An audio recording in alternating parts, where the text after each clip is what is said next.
오늘 우리에게 주시는 하나님의 말씀은 마가복음 10장 35절부터 45절입니다. 하나님의 말씀을 봉독합니다. 세베대의 아들 야고보와 요한이 주께 나와 여짜오되 선생님이여 무엇이든지 우리가 구하는 바를 우리에게 하여 주시기를 원하옵나이다. 이르시되 너희에게 무엇을 하여 주기를 원하느냐. 여짜오되 주의 영광 중에서 우리를 하나는 주의 우편에 하나는 좌편에 앉게 하여 주옵소서. 예수께서 이르시되 너희는 너희가 구하는 것을 알지 못하는도다. 내가 마시는 잔을 너희가 마실 수 있으며 내가 받는 세례를 너희가 받을 수 있느냐. 그들이 말하되 할 수 있나이다.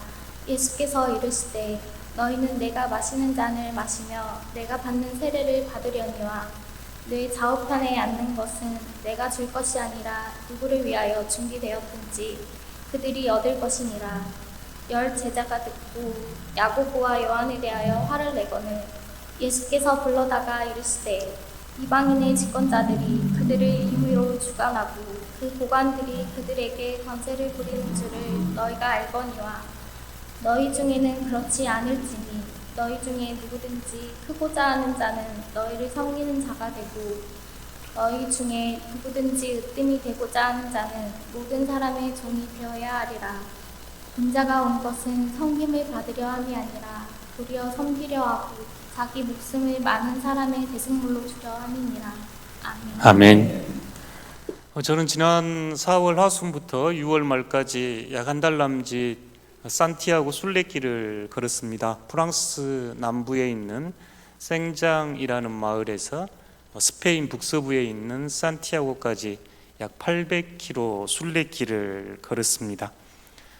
이 길은 그리스도교 3대 순례지 중에 하나로 예루살렘과 로마와 함께 유명한 순례길이기도 했습니다. 앞으로 4주간 이 순례길에 대한 묵상을 여러분과 좀 나눠보고 싶습니다. 오늘은 산티아고 순례길의 주인공인 야고보 사도에 대한 말씀을 나눠보고 싶습니다. 다음 주에는 순례길을 걸으면서 제가 기독교 영성을 공부한 사람으로서 기독교 영성으로 이 순례길을 이해한 순례길의 영성 이야기 준비했습니다. 그 다음 주는 순례길에서 드렸던 기도, 특별히 하나님의 아들 예수 그리스도시여 이 죄인을 불쌍히 여겨주십시오 했던 예수 기도를 중심으로 순례자들의 기도를 여러분과 나누겠습니다. 마지막으로 순례자의 삶, 일상의 삶을 순례자로 부르신 저희들, 이 땅의 나그네로 부르신 저희들의 초대에 대해서 나누어 보는 시간으로 이렇게 순례길의 여정을 여러분과 함께 나누어 보겠습니다. 뒤에 보이는 사진은 진짜 제가 찍은 사진입니다. 오늘 사용한 사진들은 대부분 제가 찍은 사진들입니다. 순례길을 걸으면서 중요하게 여겨지는 것들이 몇 가지 있었습니다. 배낭이 너무 무거우면 힘들었고 또 신발이 매우 중요했습니다. 가장 중요하게 여겨졌던 것은 노란 화살표였습니다. 800km라고 하는 먼 길을 때로는 이른 아침 일찍 일어나서 앞이 잘 보이지 않을 때 길을 나서야 했고, 때로는 또 비가 많이 내려서 앞이 잘 보이지도 않고, 때로는 숲길을, 들길은 때로는 도시의 아스팔트를 걸어야 했는데 그 길의 방향을 가르쳐 주는 게 노란 화살표, 저 조개 모양의 상징이었습니다. 저걸 보고 따라가서 하루하루 걷다 보니 마을이 보이고 마을을 지나 어느 순간 산티아고에 이를 수 있었습니다. 순례길에서 가장 중요했던 것은 노란 화살표를 잃지 않고 따라가는 걸음이었습니다. 저희가 오늘 산티아고 이렇게 한국인 관광객들도 굉장히 많이 오셨는데요. 이름의 유래는 성경에 나오는 야고보입니다. 구약에서는 야고, 또 저희 신약 성경에서는 야고보, 영어로는 제임스, 이제 스페인어로 세인트 제임스가 산티야고 이렇게 해서 야고보 이야기입니다. 여러분 야고보 조금 들어보셨죠? 예수님께서 베드로와 안드레, 야고보, 요한을 부르셨고 예수님의 가장 중요한 삶의 자리에 늘 베드로와 야고보와 요한이 동행을 했습니다.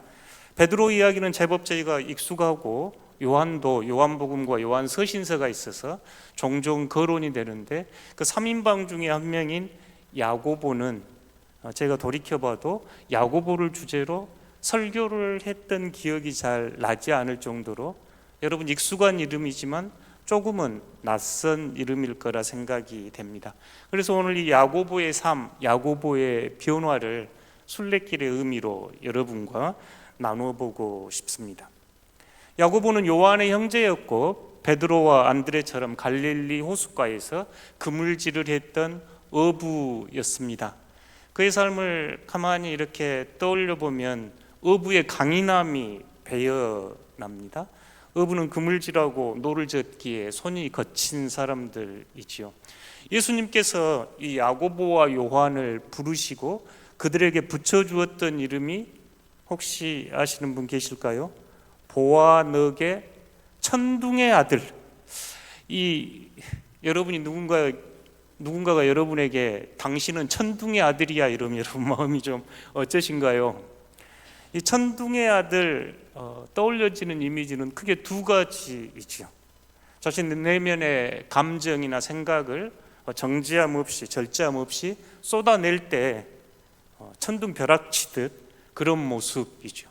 뒤끝은 없어 이런 분들 천둥치듯 벼락치듯 쏟아내는 사람들입니다. 또 다른 하나의 이 천둥의 의미는 고여있고 세상이 정체되어 있을 때 변화를 일으키는 어떤 창조적인 생동력 있는 에너지 또한 천둥 번개가 가지고 있는 힘입니다. 야고보를 예수님께서 보시고 보아너게 천둥의 아들 이렇게 이름을 부르셨던 것은 아마 이 야고보가 두 가지를 다 가지고 있었던 것 같습니다. 사마리아 사람들이 예수님을 영접하지 않자 야고보와 요한이 주님, 하늘에서 불벼락을 내려가지고 이 사마리아를 쓸어버릴까요? 놀라운 그 발상이죠. 예수님을 영접하지 않았다고 이 마을 불바다로 만들어 버릴까요? 지금 이런 그러니까 남조선을 핵무기로 불바다로 만들겠습니다. 원조가 이 사람들입니다. 불바다로 만들어 버릴까요? 그러니까 얼마나 그 안에 불덩어리가 있었을까요? 그런데 야고보와 요한의 삶은 자신의 그런 성격의 그 기질을 뛰어넘어서 매우 창조적이고 역동적으로 새로운 하나님의 복음을 전합니다. 요한은 말씀을 전하고 증언하는 방식으로, 야고보는 이름 없이 순례자의 삶을 삶으로 그의 모습을 보여줍니다. 저희가 오늘 읽은 마가복음 10장에는 예수님께서 이제 제자들과 함께 예루살렘으로 올라가는 길인데 마가복음에 붙여진 별명이 길 위의 복음입니다. 마가는 굉장히 속도감 있게 빠르게 복음을 전개하면서 예수님께서 갈릴리에서 예루살렘까지 올라가는 모습을 그려지고, 오늘 복음의 현장은 이제 예루살렘이 다가옵니다. 예수님께서는 예루살렘이 다가오면 다가올수록 자신이 앞으로 져야 할 십자가와 죽음, 부활의 이야기를 제자들에게 계속 말씀을 합니다. 그런데 안타깝게도 제자들은 그 이야기를 잘 알아듣지 못합니다. 그 올라가는 길에 제자들 목소리를 담은 이가 야고보와 요한인데요. 야고보와 요한이 선생님, 주님 나라 주님께서 앉으실 때, 그 영광의 보좌에 앉으실 때 저는 예수님 왼편에, 제 동생은 오른편에 앉게 해주십시오. 점점 예루살렘이 다가오자 이 야고보와 요한은 예수님의 왼편, 오른편에 앉혀달라고 직접 청탁을 합니다. 마태복음은 이 제자들의 이런 모습을 좀 감추고 싶었던지 어머니의 치맛바람을 이용해서 어머니 살로메가 와가지고 내 아들 선생님 주님 왕자 앉으실 때 우편에 좌편에 앉혀주십시오 하고 치맛바람의 원조를 보여주기도 합니다. 사실 그 아들 앉혀주십시오 하는 이야기 안에 지금 야고보와 요한의 마음이 담겨 있었죠. 저희가 선뜻 어떻게 예수님의 마음을 그렇게 알아차리지도 못하고 그럴 수 있겠냐, 그런 질문하겠냐. 예수님은 그 십자가의 길을 이렇게 걷기 위해서 마음 굉장히 무거운 그 길 걸어가시는데, 이 제자들은 그 속도 모르고 영광의 자리 좌편에 우편에 앉게 해주십시오, 지금 이런 모습이죠. 그런데 또 한편 야고보와 요한의 자리에서 생각해 보면 그럴 수 있겠다. 선생님, 저희가 원하는 것을 들어주십시오. 들어줄 줄 압니다. 이렇게 이야기를 시작하거든요. 3년 전에 나를 따르라 하셨을 때 그물을 버렸고 배를 버렸고 아버지를 버리고 떠났던 사람들이 야고보, 요한입니다. 그러니까 예수님의 핵심 측근으로 예수님이 가셨던 그 길에, 예수님이 사역 현장에 어려웠던 그때 예수님 곁에서 늘 동행했기에 나에게는 그런 충분한 권리가 있습니다. 그러니 저에게 좋은 자리, 높은 자리 앉혀 주십시오. 이렇게 이야기합니다. 예수님께서는 그런데 이 야고보와 요한 나무라거나 부정하지 않으시고 오히려 방향을 바꿉니다. 그래, 좋다. 그러면 너희가 내가 마시는 잔, 내가 받은 세례를 받을 수 있겠느냐? 너희는 너희가 구하는 것을 알지 못하는도다. 내가 마시는 잔을 너희가 마실 수 있으며 내가 받은 세례를 너희가 받을 수 있느냐? 야고보와 요한은 네, 할 수 있습니다. 이렇게 대답합니다. 내가 받는 잔, 내가 받은 세례, 내가 받는 자는 예수님의 십자가의 죽음이요, 예수님께서 말씀하신 세례는 철저한 자기 죽음을 의미했습니다. 그리고 너가 죽고 십자가의 길을 걸을 수 있겠느냐? 야고보와 요한은 그 의미를 알았는지 몰랐는지 할 수 있습니다. 이렇게 바꿨습니다. 대답을 합니다. 예수님께서는 이 야고보와 요한의 이야기를 듣고 화내는 제자들, 다른 제자들도 저도 한 자리 주십시오 하지 않았겠는가요? 6.3 지방선거가 끝나고 저희 순천 시장님 또 의원들 잠시 뵐 기회가 있어서 이야기를 좀 들었더니 요새 이제 자신을 위해서 열심히 일했던 분들이 우리 마을에 이거 해 주십시오, 민원 이제 청원하는 거죠. 우리 동네는 이거 필요합니다 하는 이야기를 수없이 해서 그거 듣는 게 요즘 일이라고 수첩에 빽빽하게 적어놓은 걸 어느 한 의원이 보여주셨습니다. 충분히 그럴 수 있겠잖아요. 당신의 당선을 위해서 우리가 이렇게 했었으니까 우리 마을에 이거 해 주십시오. 좀 제자들이 그러고 있었고, 그거 보고 배 아픈 다른 제자들이 아니 너그만 그 자리에 앉을 거냐고 지금 옥신각신 할 때 주셨던 제자도의 참된 예수님의 말씀이 마가복음 10장 43절에서 45절 말씀입니다. 함께 합독하도록 하겠습니다. 너희 중에는 그렇지 않을지니 너희 중에 누구든지 크고자 하는 자는 너희를 섬기는 자가 되고 너희 중에 누구든지 으뜸이 되고자 하는 자는 모든 사람의 종이 되어야 하리라. 인자가 온 것은 섬김을 받으려 함이 아니라 도리어 섬기려 하고 자기 목숨을 많은 사람의 대속물로 주려 함이니라. 아멘. 제자도의 핵심을 예수님께서 이 야고보와 요한의 청탁을 받은 후에 제자들에게 나눈 말씀입니다. 크고자 하는 자는 종이 섬기는 자가 되어야 합니다. 최고로 높은 자리에 앉고자 하는 자는 가장 낮은 종이 되어야 합니다. 인자가 온 것은 섬김을 받으려 온 것이 아니라 섬기려 왔고 오히려 목숨을 대속의 제물로 내어주기 위함입니다 하신 예수님의 제자도의 초대입니다. 예수님께서는 야고보가 가지고 있었던 그 열망을 부인하거나 무시하지 않고 방향을 바꿨습니다. 가장 영광스러운 자리, 가장 영예로운 자리는 높은 빛나는 자리가 아니라 가장 낮은 자리요, 섬기는 자리요, 묵묵히 걷는 자리라고 초대하는 자리입니다. 이 이야기가 야고보의 마음속에 오랫동안 남았을까요? 사실 야고보는 금방 변하는 모습을 보여주지 않습니다. 예수님이 십자가의 길을 갈 때 다른 제자들처럼 두려워서 떠나버렸습니다. 동생 요한은 십자가 곁에 예수님 머물러 있는 모습이 묘사되는데 야고보는 베드로처럼 멀리 도망친 모습 보여주지요.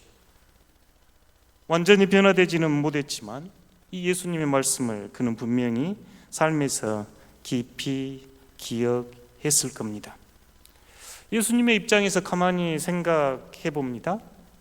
사람 저희가 참 변하기 어렵다 이런 표현 종종 하는데 아마 그리스도인들은 그 표현을 저는 덜 쓰면 좋겠다. 사람은 변합니다.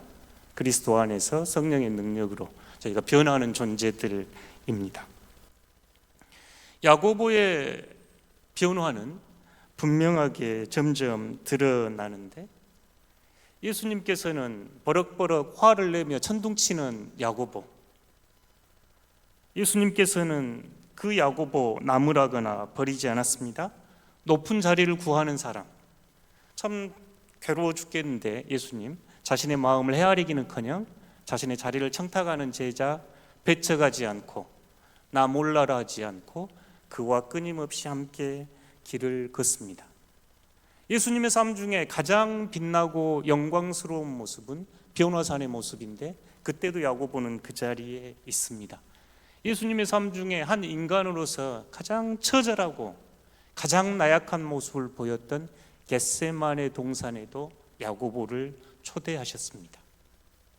예수님과 함께 걷고 예수님의 영광스러운 모습, 예수님의 가장 가난하고 낮아진 모습까지 야고보는 예수님 곁에서 함께 보고 함께 걷고 동행하면서 바뀌어졌습니다. 저희도 그렇습니다.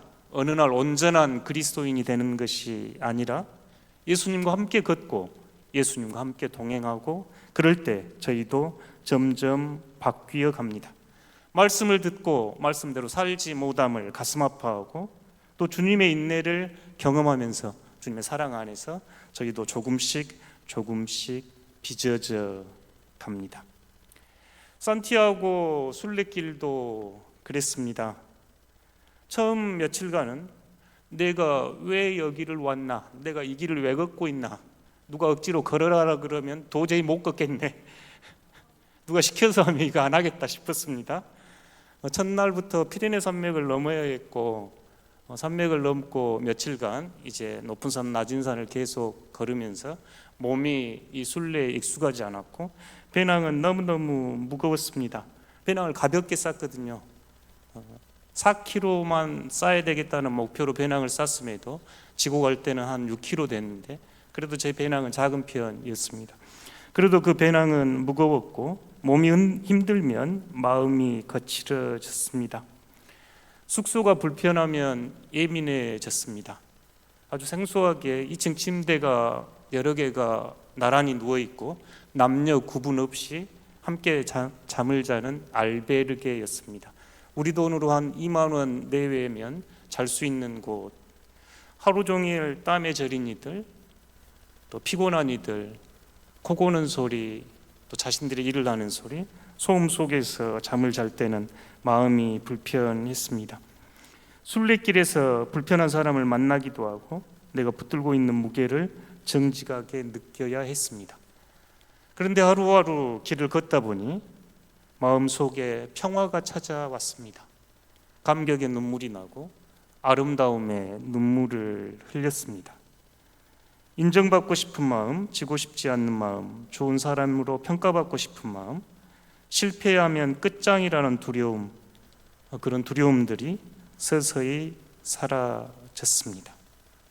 길을 걷다 보니 제 자신도 조금씩 변해갔고 그 순례길은 아름다운 길이 되었습니다. 야고보가 그 경험을 했겠다 싶었습니다. 어부의 거친 삶에서 주님을 따르면서도 여전히 내면에는 버리지 못했던 높은 자리에 대한 욕망을 가지고 살았던 그가 예수님의 겟세마네에서, 예수님의 십자가에서, 또 예수님의 부활에서 성령의 강림 사건으로 조금씩 변해갈 수 있었습니다. 성령 강림 사건 이후에 이제 제자들은 특별히 스데반 순교 이후에 흩어져 복음을 전하기 시작했다고 교회에는 전해지는 이야기가 있습니다. 이때 야고보가 갔던 곳이 바로 스페인이라고 합니다. 당시 이 스페인은 주님께서 말씀하신 땅 끝으로 여겨졌던 곳입니다. 지금도 그곳에는 피니스테라라고 하는 땅 끝 마을이 있었습니다. 야고보는 가장 낯선 땅, 가장 먼 땅, 가장 험한 땅으로 여겨졌던 스페인으로 복음을 전하러 갔다고 전해집니다. 그런데 스페인에서 복음을 전한 그의 복음 사역은 그렇게 성공적이지 못했습니다. 사람들은 그를 환대하지 않았고 주를 믿는 이들이 늘어나지도 않았습니다. 외지에서 온 낯선 사람이 십자가에 못 박힌 예수님을 하나님의 아들이라고 믿으라고 하니 그들이 선뜻 귀를 열고 복음을 받아들였겠는가요? 야고보가 마을 지나면서 스페인의 지역을 돌면서 복음을 전하고 끝내 이른 곳이 묵시아라고 하는 저희 스페인 땅에서 보면 대서양 쪽 한 땅끝 마을입니다. 묵시아는 다른 지역보다 파도가 많이 쳤고 저 해 너머 저곳은 이제 사람들이 더 이상 갈 수 없다고 여겼던 그 시대였습니다. 묵시아에 도착한 야고보는 자신의 사역이 실패했음을 깊이 좌절하고 눈물을 흘려야 했습니다. 예수님의 명령을 따라 이 먼 스페인까지 와서 마을 다니면서 복음을 전했음에도 불구하고 자신이 뿌린 복음의 씨앗을 볼 수 없었기에 저 묵시아라고 하는 바닷가에 앉아서 밀려오는 파도를 보면서 그는 자신의 사역을 좌절하고 있을 때 하늘에서 천군 천사가 이 야고보를 위로했다는 곳이 묵시아입니다. 저도 저 묵시아가 순례길 중에 가장 기억에 남았습니다. 야고보의 마음이 헤아려졌습니다. 낯선 마을, 낯선 사람들 보고 지나면서 이 험한 길, 이 땅끝까지 와서 복음을 전했는데 아무 열매를 맺지 못했다고 스스로 생각하고 있었을 야고보를 떠올리면서 저도 저 바닷가에서 한참을 앉아 있었습니다. 나는 이 먼 길을 걸었는데 나는 어떤 열매를 맺기를 원할까? 산티아고 순례길을 걷는 사람들이 라이프 체인지 익스피리언스 이런 표현들을 종종 씁니다. 자신의 삶을 변화시켰어요. 그 길은 내 삶을 변화시켰습니다. 그래서 산티아고 순례길은 안 가본 사람은 있어도 한 번 가본 사람은 없다 할 정도로 자신의 삶의 변화를 고백하는 길이 이 산티아고 순례길인데 제 스스로 돌이켜보아 제 삶이 변한 것 같지도 않았습니다. 이 먼 길을 왜 이렇게 오랫동안 걸으면서 나는 이곳에 왔을까? 제 스스로 물으면서 주님 저에게도 야고보에게 보여주셨던 그 환상의 조각만이라도 보여주시면 제가 위로를 얻고 돌아가겠습니다. 야고보에게 들려주셨던 그 하늘의 음성 저에게도 들려주시면 저도 돌아가겠습니다. 그런데 다른 한편 두려움도 밀려왔습니다. 외인관이 이 하늘의 위로를 맛본 야고보, 그에게 하늘의 음성은 예루살렘으로 돌아가라였거든요. 예루살렘으로 돌아가라. 스페인에서 이제 야고보는 예루살렘으로 돌아옵니다. 그리고 사도행전 12장에 보면 그의 이야기가 짤막하게 적혀져 있습니다. 요한의 형제 야고보를 칼로 죽이니. 초대교회에 헤롯의 박해가 있었고 야고보는 헤롯에게 목이 칼로 베이는 순교를 당합니다. 12제자 가운데 첫 번째 순교자가 야고보입니다. 이후 베드로가 도망간 이야기가 사도행전 12장에는 쭉 나와 있습니다.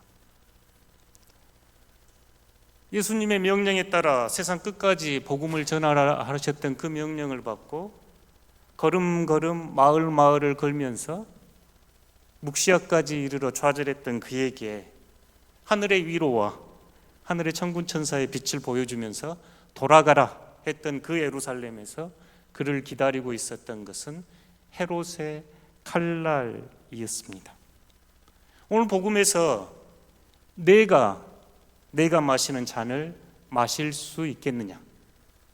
그들은 마실 수 있습니다 했던 그들의 말이 이루어졌던 순간이었습니다. 높은 자리를 달라고 했던 야고보, 가장 먼저 생명을 내어놓는 순교자가 되었습니다. 야망의 길을 걷던 그 사람이 섬김의 길 끝에서 자신의 생명을 내려놓았습니다. 그러나 여러분, 우리는 기억할 필요가 있습니다. 이 야고보의 변화는 야고보가 훌륭해서 생긴 변화가 아닙니다. 야고보가 훌륭해서 만든 작품이 아니라 예수님과 함께 걷고 예수님과 함께 동행했기에 일어난 변화입니다.